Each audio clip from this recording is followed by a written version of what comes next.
এত চেষ্টা করলাম নিজেকে লুকিয়ে রাখার, পারলাম না।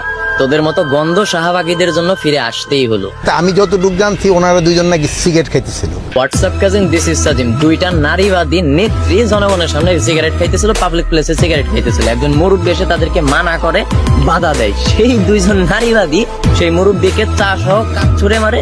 মুরব্বীর নাকে মুখে যখন জনগণ রক্ত দেখে তখন জনগণ চেতে যায়, তাদেরকে গণধোলাই দেয়। তখন গণধোলাই থেকে বাঁচাইতে পুলিশ সেই দুই নারীবাদীকে তাদের হেফাজতে নেয়। দুইটা মেয়ে জনগণের সামনে সিগারেট খাইছে, এটা অভদ্রতা। কিন্তু দুইটা মেয়ে একজন মুরব্বীকে মেরে রক্তাক্ত করছে, এটা অপরাধ। এই কথার প্রতিবাদে গন্ধ শাহবাগীরা প্রকাশ্যে সিগারেট খাইতেছে, আন্দোলন করতেছে, উপদেষ্টার পদত্যাগ চাইতেছে। মার্ক করা ইতরটির নাম হচ্ছে আদ্রিতা রায়, আনন্দবাজারের বাংলাদেশের প্রতিনিধি অঞ্জন রায়ের মেয়ে।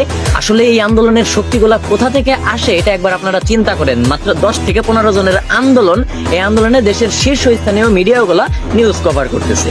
কিশোর ইন্ধনে এসব নতুন করে আবার তৈরি হচ্ছে, এগুলা বোঝার কি আর কিছু বাকি আছে? এদেশে নতুন করে আর একটা শাহবাগ, আর একটা ফ্যাসিনিজম তৈরি হওয়ার, বৈধতা পাওয়ার মেশিন তৈরি হওয়ার আগে এদের শিকড় কেটে দিতে হবে। শাহবাগী মুক্ত বাংলাদেশ চাই। ইনকিলাব জিন্দাবাদ।